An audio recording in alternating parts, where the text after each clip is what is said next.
Hey everyone, welcome to my channel. I hope you're all having a fantastic day. Before we begin, please make sure to hit the subscribe button. David Muir preempted his ABC broadcast to provide an urgent briefing on the devastating shooting that occurred on August 9th in Georgia. After hundreds of rounds were discharged at the CDC headquarters in Atlanta, David informed viewers during World News Tonight that significant developments had surfaced. Approximately 500 rounds of ammunition were recovered, he reported, and nearly 200 shots impacted multiple structures. David noted that the suspect allegedly linked his psychological struggles to the COVID vaccine, with the gunfire shattering more than 150 windows. Tragically, one officer lost their life after the shooter's father contacted emergency services to identify his son as the aggressor. David then introduced Faith Abube, an ABC News correspondent who disclosed startling new details uncovered by law enforcement. Faith reported that the gunman's deep-seated mistrust of the COVID-19 vaccination served as his primary motivation. The attacker inflicted significant trauma on staff members by compromising 6 separate buildings. The suspect, identified as 30-year-old Patrick Joseph White of Kennesaw, Georgia, took his own life at the scene. According to investigators, White left behind written manifestos in which he expressed his vehement opposition to the immunization process. The suspect, who had been profiled by neighbors and authorities, claimed the vaccine left him feeling despondent and suicidal. Medical experts, however, have dismissed claims that the vaccination results in such symptoms. Chris Housey of the Georgia Bureau of Investigation informed the press that one of the notes was explicitly intended to convey the suspect's doubts regarding public health mandates. World News Tonight reports that White's father grew distressed and dialed 911, fearing his son was the perpetrator. In a recording of the call, the father is heard saying, "I'm deeply concerned about his possible involvement in today's shooting. To be honest, I don't know if he was responsible. I need assistance," he pleaded. CDC personnel who spoke with ABC regarding the tragedy noted that hostility toward the agency had intensified following rhetoric from Robert F. Kennedy Jr. regarding vaccines. While RFK Jr. publicly denounced the massacre, he continues to scrutinize the CDC's immunization initiatives. He emphasized that public health organizations should never make claims that aren't universally validated. Health officials have strongly disputed those assertions. The impact of David Muir's broadcast interruption last Saturday resonated with both the Atlanta News Bureau and viewers nationwide. Breaking news alerts lack a formal fanfare. Instead, they bring the familiar voice of an anchor, marked by a grave tone and a measured cadence.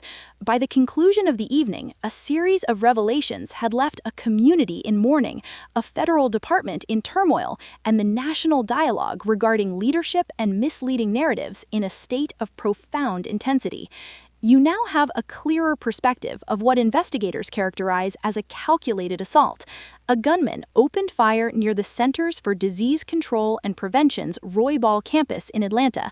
Government facilities were struck by numerous projectiles. At least one officer was killed in the line of duty, and the suspect perished during the standoff. The event transitioned from a headline to a national crisis, with repercussions stemming from the motive, the father's frantic emergency calls, and lingering concerns over workplace security and public discourse. This remains a comprehensive look at what occurred, why it is significant, and how the government and staff are responding to an incident that has reignited friction over safety and disinformation at one of the country's most vital health institutions. As David Muir updated the public that evening, investigators were still endeavoring to decode the chaos in the Emory CDC corridor. Muir's reporting indicated the investigation was developing rapidly. Law enforcement responded to an active shooter report near Emory University, leading to an immediate secure perimeter for the campus. Authorities described the new evidence as stunning, and Faith Abube provided on-the-scene coverage. The sudden nature of the newsbreak reflected the gravity of the crisis and the difficulty of filtering verified facts from unconfirmed rumors during an unfolding tragedy. As officials processed the scene, they described the scale of the gunfire as unprecedented. Behind every badge is a life, a family, and a story of service that often goes unrecognized until it is cut tragically short.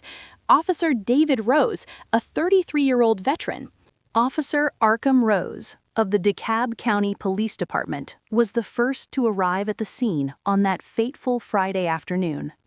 A former Marine who had served with distinction in Afghanistan, Rose was no stranger to danger. Yet colleagues say he approached his work in Georgia not as a warrior, but as a protector of the community he called home. Rose had graduated from the police academy only months prior, in March 2025, but he had already earned a reputation for his unshakable calm and professionalism under fire. As the calls of an active shooter echoed through the precinct's radio, Rose didn't hesitate. He was the first to pull his cruiser onto Clifton Road, placing himself directly between the gunman and the hundreds of scientists and staff members inside the CDC. The tragedy is compounded by the life he left behind. David was a devoted husband and a father of 2 young children, with a third on the way. During a candlelight vigil held outside the DeKalb County Police Headquarters, his widow, surrounded by hundreds of mourning officers and neighbors, spoke of a man who loved the quiet moments at home more than anything. The loss of Officer Rose has become a symbol of the ultimate sacrifice, a recurring theme in the national conversation about the dangers faced by those on the front lines of public safety. The Descent of Patrick Joseph White, a profile of radicalization. As investigators combed through the history of 30-year-old Patrick Joseph White, a disturbing picture began to emerge. White, a resident of Kennesaw, Georgia, had no prior criminal record. To many of his neighbors, he was simply the man who did yard work or walked his dogs along their quiet suburban street. However, beneath this veneer of normalcy, White was spiraling into a world of deep-seated despondency and obsessive mistrust. Nancy Holst, a neighbor who had known White for 5 years, recounted how their conversations often shifted toward his fixation with the COVID-19 vaccine. According to Holst, White would engage in long, one-sided monologues on his porch, claiming that the immunization had permanently altered his health and mental state. He told her and others that the vaccine had made him feel hopeless and suicidal. While medical experts have repeatedly debunked these claims, to White they were an absolute reality. The investigation revealed that White had spent months consuming disinformation and conspiracy theories online. His writings, recovered from his home, were described by the Georgia Bureau of Investigation as a manifesto of grievances. In these documents, he framed himself as a victim of a global medical experiment, identifying the CDC not as a health organization, but as the source of his personal agony. The father's nightmare, a call no parent wants to make. One of the most heart-wrenching aspects of this tragedy is the role played by Ken White, Patrick's father. In the afternoon of August 8th, Patrick asked his father to borrow his car, ostensibly to meet a friend. Shortly after 5 p.m., Ken received a call that would shatter his world. Patrick told him, "I'm going to shoot up the CDC," and immediately hung up. Ken's reaction was one of sheer panic and immediate action. He dialed 911, his voice trembling as he told dispatchers he feared his son was the active shooter currently being reported on the news. "I'm really worried about his potential role. I need help," he pleaded. In a later interview, Ken revealed that Patrick had forced his way into a locked safe to steal 5 firearms, including a long gun and a shotgun. The weight of this betrayal, a son using his own weapons to commit such an atrocity, has left the White family in a state of unbearable grief. Ken White has since cooperated fully with authorities, hoping that by sharing his story, other families might recognize the warning signs of radicalization and mental health crises before they turn into violence. The siege, 500 rounds and a campus in terror. The physical evidence at the scene paints a picture of unprecedented ferocity.